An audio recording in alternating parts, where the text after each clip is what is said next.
হয়ে দাঁড়াচ্ছে, আজকে সে প্রসঙ্গ উত্থাপন করলেন।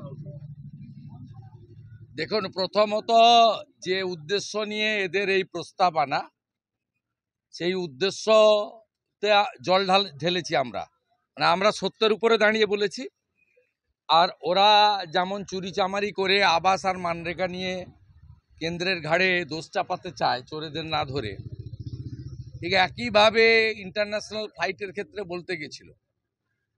আমি প্রথমত বক্তব্যে বলেছি যে যে বাসা বলে একটি এগ্রিমেন্ট আছে, আন্তর্জাতিক এগ্রিমেন্ট করে ভারত সরকার, civil aviation department on behalf of the country, তাতে কলকাতা এয়ারপোর্ট ইনক্লুডেড।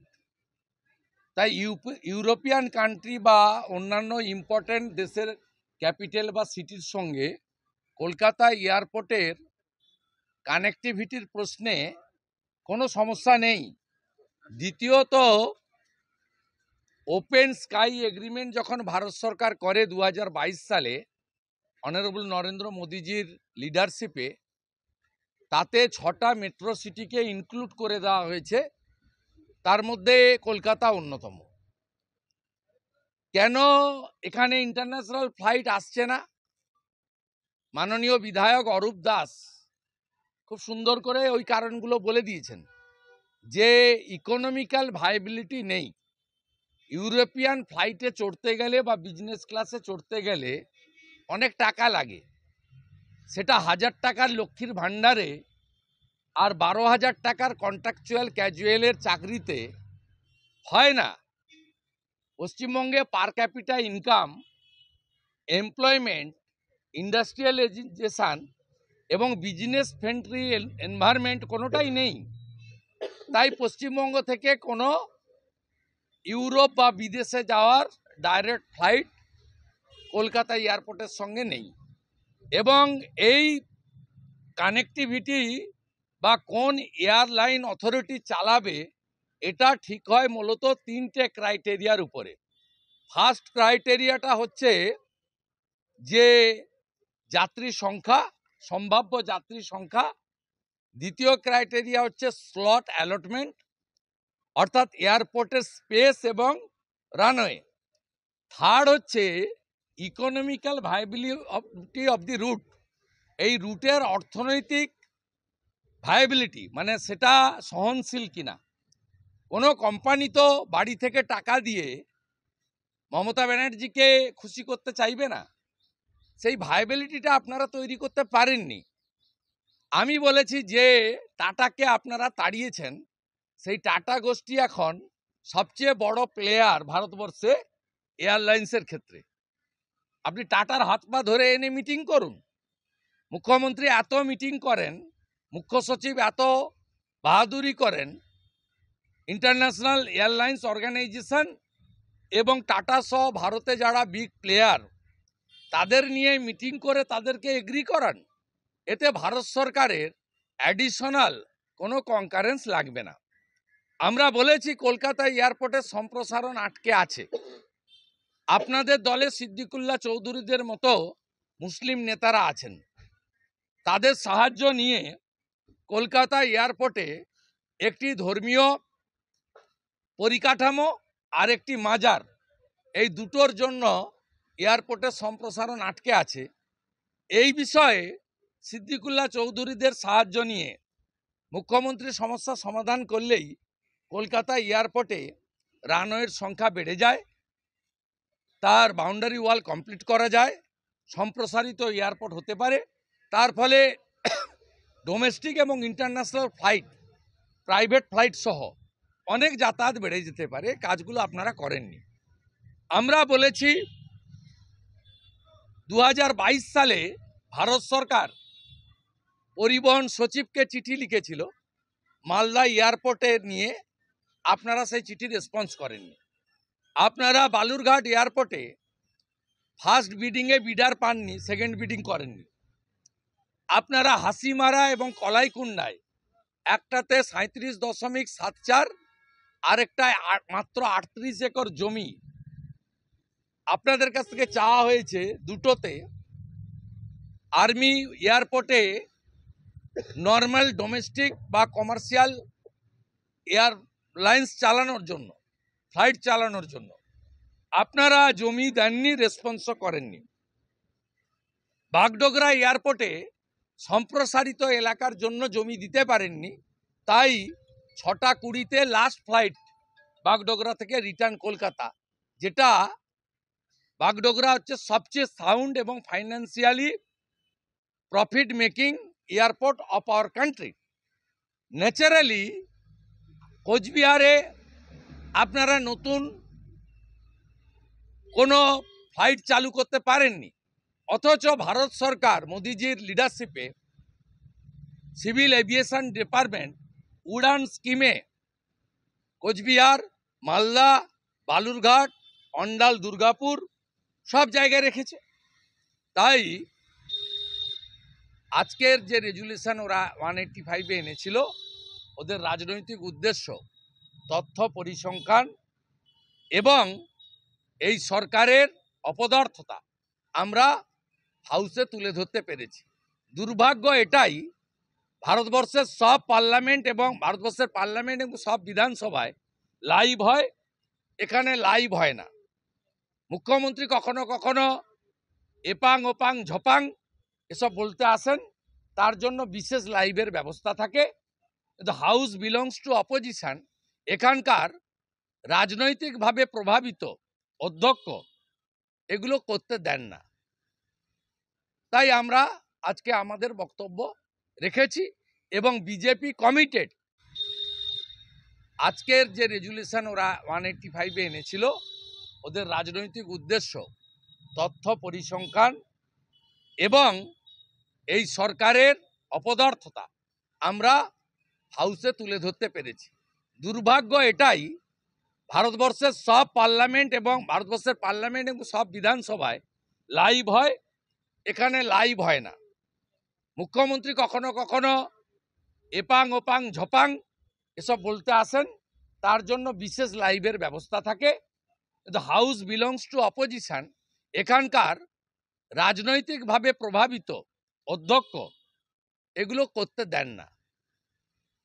তাই আমরা আজকে আমাদের বক্তব্য রেখেছি এবং বিজেপি কমিটেড বাংলা বাঙালির স্বার্থে যে কোনো পজিটিভ, প্রোগ্রেসিভ, ডেভেলপমেন্ট ওরিয়েন্টেড পশ্চিমবঙ্গের জন্য আমরা আছি। এখানে আমরা রাজনীতি দেখি না, দেখবও না। এর আগে পশ্চিমবঙ্গ ভাগ নিয়ে একইভাবে আমাদের ব্লেম করার চেষ্টা হয়েছে। আমরা ইউনাইটেডলি বলেছি যে না, আমরা পশ্চিমবঙ্গ ভাগের পক্ষে নই, আনডিভাইডেড বেঙ্গলের ডেভেলপমেন্টের পক্ষে। একইভাবে কলকাতা বাগডোগরা অন্ডাল এয়ারপোর্ট থেকে ইন্টারন্যাশনাল ফ্লাইট চালু হোক, ইউরোপে পৌঁছে যাক, ইউরোপ থেকে আমাদের এখানে সবাই আসুক, আমরা চাই। এতে রাজনীতি করার চেষ্টা করবেন না।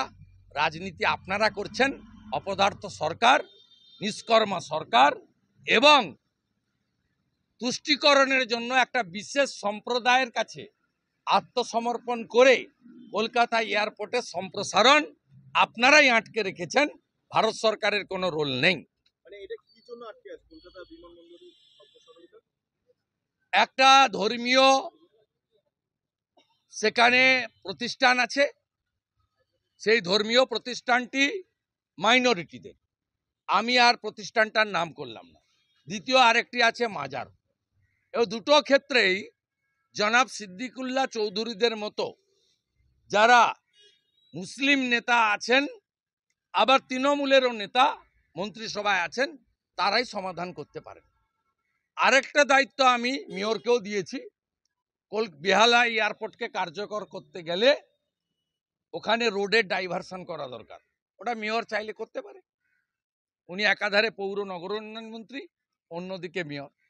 শুভেন্দু, আজকে যেটা দেখলাম চন্দ্রিমা ভট্টাচার্য এই প্রস্তাব পাশের পরে সময় আপনাকে বিশেষভাবে কৃতজ্ঞতা এবং অভিনন্দন জানান। সেটা দেখুন, বিধানসভা বা লোকসভার যে সংসদীয় ব্যবস্থা রয়েছে, এতে সব সময়